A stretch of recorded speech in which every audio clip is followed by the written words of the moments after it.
100 ദിവസത്തെ കർമ്മ പദ്ധതി അടങ്ങിയ ഫയലുമായി ഗതാഗത മന്ത്രി CP ജോൺ അതുപോലെ മുഖ്യമന്ത്രി VD സതീശനുമായി കഴിഞ്ഞ ദിവസം മുഖ്യമന്ത്രിയുടെ ഓഫീസിൽ ചർച്ച നടത്തി. അടിയന്തരവും അതിനിർണായകവുമായ ഒരു യോഗമാണ് ചേർന്നത്. അവിടെ വച്ചാണ് KSRTCയിലെ വനിതകളുടെ സൗജന്യ യാത്ര എന്ന വളരെ സുപ്രധാന പ്രഖ്യാപനത്തിനുള്ള ഫയലിൽ ഒപ്പുവെക്കുന്നത്. എന്നാൽ ഓർഡിനറി ബസ്സുകളിൽ മാത്രമേ ഈ സൗജന്യ യാത്ര ആദ്യഘട്ടമായി 100 ദിവസത്തേക്ക് നടപ്പിലാക്കുകയുള്ളൂ. കടം കയറി മുടിഞ്ഞ് ഖജനാവ് കാലിയായിരിക്കുന്ന നേരത്ത് ധവളപത്രം ഇറക്കിക്കൊണ്ടിനി എന്താണ് കാണാൻ പോകുന്നത് എന്ന് നോക്കിക്കോളൂ എന്ന് പിണറായി വിജയൻ താക്കീത് നൽകിയ സതീശൻ സർക്കാരിൻ്റെ ശക്തമായ ചുവടുവെപ്പാണിത്. ഈ വെല്ലുവിളി ഉയർത്തിയത് പിണറായി വിജയന് നേരെയാണെങ്കിലും അത് ഏറ്റെടുത്തത് സതീശൻ എന്ന മുഖ്യമന്ത്രിയാണ്. ഈ വരുന്ന ജൂൺ 15-ാം തീയതി മുതൽ സ്ത്രീകൾ KSRTC ബസ്സുകളിൽ സൗജന്യമായി യാത്ര ചെയ്യുമെന്ന് ഗതാഗത മന്ത്രി CP ജോൺ പ്രഖ്യാപിക്കുകയും ചെയ്തിരിക്കുന്നു. എതിർപ്പുകൾ പല രൂപത്തിൽ ഓരോരോ കോണുകളിൽ നിന്ന് ഉയരുന്നുണ്ടെങ്കിലും ഇന്ദിരാ ഗ്യാരണ്ടി പദ്ധതി നടപ്പിലാക്കിയിട്ടേ ഇനി മറ്റെന്ത് കാര്യവുമുള്ളൂ എന്നാണ് UDF സർക്കാരിൻ്റെ ഒറ്റക്കെട്ടായുള്ള തീരുമാനം. തെരഞ്ഞെടുപ്പ് കാലത്ത് UDF മുന്നോട്ട് വെച്ച ഏറ്റവും വലിയ ഉറപ്പുകളിലൊന്നായ ഇന്ദിരാ ഗ്യാരണ്ടി പദ്ധതി ഈ വരുന്ന ജൂൺ 15 മുതൽ യാഥാർത്ഥ്യമാകുമ്പോൾ അത് കേരളത്തിൻ്റെ യാത്രാ ചരിത്രത്തിൽ ഒരു പുതിയ അധ്യായമായി തന്നെ മാറുകയാണ്. സംസ്ഥാനം നേരിടുന്ന കടുത്ത സാമ്പത്തിക പ്രതിസന്ധികൾക്കിടയിലും പ്രതിപക്ഷത്തിൻ്റെ കടുത്ത വിമർശനങ്ങളെയും പരിഹാസങ്ങളെയും പൂർണ്ണമായി തള്ളിക്കൊണ്ടാണ് മുഖ്യമന്ത്രി VD സതീശൻ്റെ നേതൃത്വത്തിൽ ഈ സുപ്രധാനമായ ചുവടുവെപ്പ് നടക്കുന്നത്.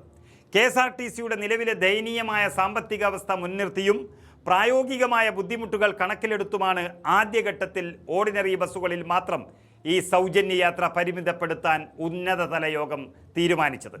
വെറുതെ പ്രഖ്യാപനങ്ങൾ നടത്തി കയ്യടി വാങ്ങുകയല്ല, മറിച്ച് പദ്ധതി വളരെ കൃത്യമായ ആസൂത്രണത്തോടെയും ദീർഘവീക്ഷണത്തോടെയും മുന്നോട്ട് കൊണ്ടുപോകാനാണ് സർക്കാരിൻ്റെ നീക്കം.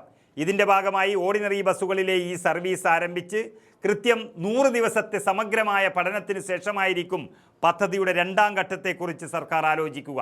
ഈ 100 ദിവസത്തെ പഠന റിപ്പോർട്ട് വളരെ കൃത്യമായി വിശകലനം ചെയ്ത ശേഷമേ ഫാസ്റ്റ് പാസഞ്ചർ ഉൾപ്പെടെയുള്ള കൂടുതൽ ദീർഘദൂര ബസ് സർവീസുകളിലേക്ക് ഈ ആനുകൂല്യം വ്യാപിപ്പിക്കുമെന്ന കാര്യത്തിൽ അന്തിമ തീരുമാനം ഉണ്ടാകുകയുള്ളൂ.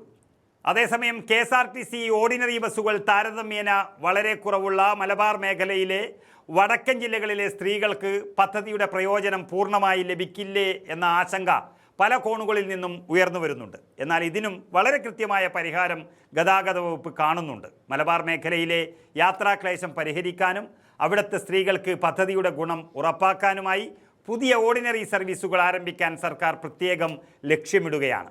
വടക്കൻ കേരളത്തിലെ യാത്രാ സൗകര്യങ്ങൾ വർദ്ധിപ്പിക്കുന്നതിനൊപ്പം തന്നെ പദ്ധതി എല്ലാവരിലും ഒരുപോലെ എത്തിക്കുക എന്ന തുല്യത ഉറപ്പാക്കാനാണ് ഗതാഗത മന്ത്രാലയം ഈ തീരുമാനത്തിലൂടെ ശ്രമിക്കുന്നത്.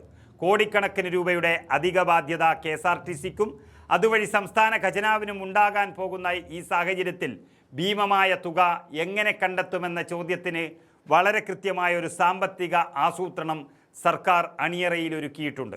സർക്കാരിന് നേരിട്ട് പെട്ടെന്ന് വലിയ തുക കണ്ടെത്താനുള്ള ബുദ്ധിമുട്ട് ഒഴിവാക്കാനായി കേരള ഫിനാൻഷ്യൽ കോർപ്പറേഷൻ അഥവാ KFCയെ ഈ പദ്ധതിയിൽ പങ്കാളികളാക്കാനാണ് സർക്കാരിൻ്റെ നീക്കം. KFC വഴി ആവശ്യമായ സാമ്പത്തിക സഹായവും വായ്പകളും ലഭ്യമാക്കാനുള്ള ചർച്ചകൾ ഇപ്പോൾ സജീവമായി പുരോഗമിക്കുകയാണ്.